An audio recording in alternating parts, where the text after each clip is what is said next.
Hi అండి. Capsicum eggs కలిపి కూర చేసుకుందాం. ఎప్పుడు ఒకే రకంగా కాకుండా ఇలా కూడా కొద్ది కొద్దిగా ఉన్నప్పుడు ఇలా కలిపి చేసుకుంటే మీకు బాగా టేస్ట్గా ఉంటుంది. క్యాప్సికమ్ 3 ఉన్నాయి కదా, కడిగేసి చక్కగా సన్న సన్న ముక్కలు కట్ చేసుకోవాలి. మరీ చిన్నగా కాదు, మరీ పెద్దగా కాకుండా మీడియంగా కట్ చేసుకుంటే బాగుంటుంది. మీకు ఒక మీడియం సైజు ఉల్లిపాయ తీసుకొని అవి కూడా కట్ చేసి పక్కన పెట్టుకోవాలి. ఇప్పుడు స్టవ్ మీద ప్యాన్ పెట్టుకొని 3 టేబుల్ స్పూన్ల ఆయిల్ వేసి ఆవాలు, జీలకర్ర, పచ్చెనపప్పు వేసి వేగిన తర్వాత ఆ మీడియం సైజు ఉల్లిపాయని సన్నగా కట్ చేసేసి 2 పచ్చిమిరపకాయలను కూడా కట్ చేసి వేసేసుకోవాలి. వేసేసి ఉల్లిపాయలు మాడకుండా స్టవ్ సిమ్లో పెట్టుకొని ఇప్పుడు రుచికి సరిపడిన ఉప్పు కూడా వేసుకోవాలి. అలాగే ఒక 1/2 టీ స్పూన్ పసుపు కూడా వేయాలి. వేసి ఉల్లిపాయల్ని తిప్పుతూ మనము కొంచెం మరీ ఎర్రగా కాకుండా మరీ ఇదిగా కాకుండా వేయాలి ఈ కూరలో.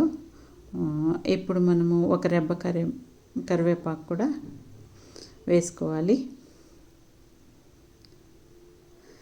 వేసేసి వేగిన తర్వాత మనము క్యాప్సికమ్ పెట్టుకున్నాం కదా కట్ చేసి, అవి కూడా వేసేయాలి. ఇవి త్వరగానే మగ్గిపోతాయండి. మీకు 1 టేబుల్ స్పూన్ అల్లం వెల్లుల్లి పేస్ట్ వేసి పచ్చివాసన పోయేదాకా కొంచెము వేయించి మళ్ళీ మూత పెట్టాలి. మూత పెట్టి మనం త్వరగా వేగిపోతుంది మీకు మూత పెడితే. అలా కొంచెం బాగా ఉడికింది అనుకునేదాకా మనం కొద్దిగా మూత పెట్టి తిప్పుతూ అలా తీస్తూ మాడకుండా చూసుకోవాలి. ఈ కూర బ్యాచిలర్స్ కూడా చేసుకోవచ్చు, చాలా ఈజీగా ఉంటుంది మీకు. ఇప్పుడు మగ్గిపోయింది కదా, ఇప్పుడు కొంచెం పక్కకి తీసి కూర 2 ఎగ్స్ అయితే సరిపోతుంది ఈ మాత్రం కూరకి. ఆ 2 ఎగ్స్ని మనము కొట్టి పోసేయాలి. అక్కడ ఖాళీ చేసుకున్నాం కదా, అలా పోసేస్తే మీకు వెంటనే కదపకూడదు, మూత పెట్టాలి. 1 నిమిషం మూత పెడితే మీకు కొంచెం గట్టి పడుతుంది. ఇప్పుడు మనము గరిటె తీసుకొని మనము కొంచెం కొంచెంగా ఇలా కలిపితే మీకు క్యాప్సికమ్ ఎంత పీసెస్ ఉన్నాయో అలా ఎగ్స్ పీసెస్ కూడా వచ్చేలాగా కొద్ది కొద్దిగా అలా కలుపుతూ ఉండాలన్నమాట. బాగా ఇలాగా సన్న సన్నగా చేసేస్తే అంత బాగుండదు.